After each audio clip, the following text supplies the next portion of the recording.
Hi class, this is Athena, your instructor for English 1010, and in this lesson I would like to review the process for doing a peer review for our weekly draft assignments.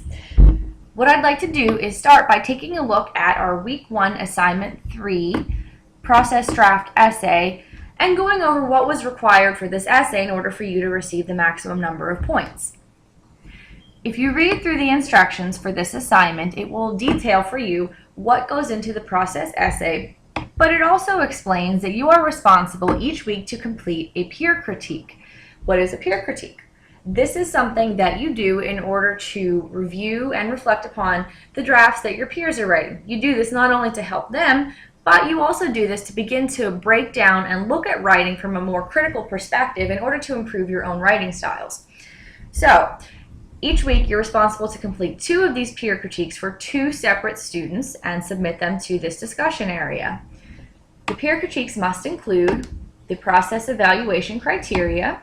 Okay, this is specifically for the process draft and the process essay, but you'll notice in each week's essay type, there are a different set of evaluation criteria. You need to make sure that you're using these questions to review the student drafts. Aside from this, you also need to make sure that you are taking the student draft and making comments in it as though you were sitting there with, a printed copy and making handwritten notes to show where there are grammatical errors, different things that could be improved in the content, or maybe some things that are working quite well. But you just want to mark that up and give these students an idea of what they can work on to make their final product the best it possibly can be. What I'd like to do for this lesson is kind of walk you through what that process might look like. So I'm going to start with Diana because she was at the top of our list here and use her essay. This week, most of you did upload your essay drafts as a comment rather than an attachment, and I've asked you all to, in following weeks, upload your essay as an attachment. The reason for this is because each of you are responsible to do this markup of the draft. It just makes it easier for everyone because then they don't have to start their own document. They can work with one that's already in existence. But because I didn't have an attachment for the majority of the class, all I did was simply highlight the text and cut and paste it into a Word document. Okay, so what I'm going to do is open the document that I used to review Diana. And here you have it. You'll see in here that the document, her draft, is full of my comments. What I did was use the comment feature at the top of the screen under the review tab right here to place different comments that perhaps had to deal with ideas, going further into explanation about certain topics, grammar, spelling, anything under the sun you want to make a comment about. You also really want to make sure that you're praising the things that are working well. For example, I did note that Diana had some really excellent description that helped me to visualize the scene she was trying to portray, which was this of setting up her family Christmas tree. So, if I wanted to make a comment, let's say about something that she's done quite well here, I might want to highlight the text that I'm looking at first, okay? And then you go up to the new comment feature, click on this, and you'll get a comment box. In here, you can type your comments. So I'm going to write excellent description, because this was something she's done quite well. All right, you'll see also, after making my additional comments in the draft, I put a personal comment at the bottom that just kind of goes over the different things that I saw, different things that could be improved, and so on.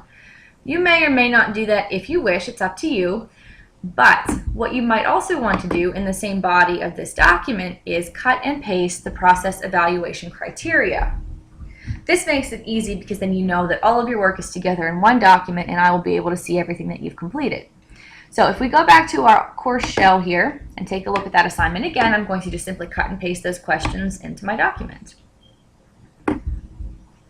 Now some students prefer to cut and paste this into the comment box and answer them in that method, and that's fine too. As long as the information is there, I don't really care which way you go about doing this, but just make sure that you have made comments in the draft and that you've answered all of the questions that are required for each essay draft. So here I'm going to paste these in. And you're free to put this in any font that you choose, any color that you choose, personalize it as much as you want, but just make sure that the information is here. Now for each one of these questions, you are responsible to write a thorough and thoughtful response to the question posed. So, is the topic innovative or does it shed new light on a particular discipline? It's not really acceptable to write yes or no, okay? You need to explain it. It clearly says right here to explain, and keep this in mind for all questions. So, is the topic innovative? Well, the topic isn't innovative, per se, because it is about decorating a Christmas tree, and this is a task that most of us are familiar with. Topic isn't entirely innovative. It's presented in a fresh way. What I mean by this, and what I would go on to type to Diana, is that because she uses her personal traditions that infuse her family's history, her family ethnicity, her culture, and these various things that come together into her unique ritual, that makes it fresh, because we're not talking about any old Christmas. We're talking about a very special Christmas and what it means to the author, okay? So those are the kinds of things you want to say. You might even go up back into the body of her draft and pull out some quotes that really highlight how this is being presented or shedding a new light on this thing that maybe, you know, is kind of run of the mill, but it's being presented in a new way. All right, so do this for each of the questions. And once you're done, you want to go ahead and save this. So go to the File tab. You'll need to select Save As. I'm just going to save it since I already have the file titled. I'm going to close this, and now I'm going to return to the classroom. Okay, so for those of you that have never had to submit an attachment, this is what you need to do. You want to go to the parent thread, the first thread that the student posted, and respond here so that the student can see that this is for them. Now, under here, because I've done all of the critiquing and all of the required work in a document and it's all self-contained, I'm going to attach that first.